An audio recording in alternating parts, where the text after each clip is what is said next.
Մի քանի կարևոր նորություններ իրավակարգավորումների մեջ, որոնք անհրաժեշտ է, որ դուք իմանաք։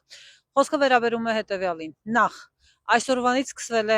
բացվել է հայտարարագրման հարթակը եւ դուք կարող եք լրացնել հայտարարագրերը։ Հիշեցնեմ, որ այս տարվանից Հայաստանի Հանրապետության բոլոր քաղաքացիները պետք է ներկայացնեն հայտարարագիր, անկախ նրանից աշխատում են թե ոչ, թոշակառու են թե ոչ, եւ առհասարակ երբևէ որևէ ձևով աշխատել են թե ոչ։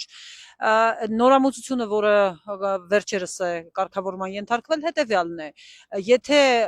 անցյալ տարի օրինակ մինչև 300,000 դրամ ոչ ընտանիքի անդամի կողմից փոխանցումները ենթակա չէին հայտարարագրման, ապա այժմ մինչև 1 միլիոն դրամի ոչ ընտանիքի անդամ հանդիսացող անձի կողմից փոխանցումները ենթակա չեն հայտարարագրման։ Ընտանիքի անդամների միջև փոխանցումների հարցում գումարային սահմանափակում չկա։ Խոսքը վերաբերում է մեկ անգամյա փոխանցմանը եւ սահմանափակում չկա ժամանակի ու տարածության մեջ, այսինքն կարելի է, չգիտեմ, 4 օրվա մեջ 4 անգամ նմանատիպ փոխանցում անել։ Խոսքը վերաբերում է մեկ անգամյա գումարին։ Հա, վարկերը ստացված անկախ գումարի չափից ենթակա չեն հայտարարագրման եկամուտների հայտարարագրում։ Ժառանգություն, նվիրատվություն, մինչև 1 միլիոն դրամ ոչ ընտանիքի անդամի կողմից ստացված գումարները եւս ենթակա չեն հայտարարագրման։ Մի քանի այլ փոփոխություններ եւս կան, որոնք առավել հասցեական են, եթե հարցեր ունեք, սիրով կպատասխանեմ։ Մյուս հարցը, որին ուզում եմ անդրադառնալ, հետևյալն է. ֆինանսական բուրգ հանդիսացող Hello-Bit-ը վերադարձել է, փոխելով սերվերները, հասցեները եւ այլն, բայց վերադարձել է GXM Coin անվամբ, որը այժմ Հայաստանի Հանրապետության քաղաքացիներից փորձում է ներգրավել գումարներ։ Hello-Bit-ի գումարները, ասեմ, որ կանխիկացվել են Չինաստանում։ Այս տեղեկատվությանը տիրապետում եմ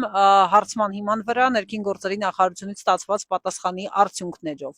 Այնպես որ հորդորում եմ զգույշ լինել, մինչև համապատասխան միջոցները կձեռնարկվեն եւ դա եւս կարգելափակվի այդ կայքը։ Եվ երրորդ փոփոխությունը, որին ուզում եմ անդրադառնալ, ավելի ճիշտ նորամուծությունը, կարգավորումը հետեւյալն է. Ucom, Vivasel եւ այլ օպերատորները ըստ էության Telcel, EasyPay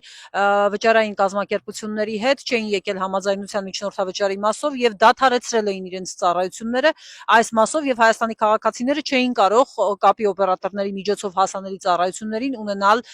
իրենց ուրեմն դրա միջոցով կատարել համապատասխան գործարքներ։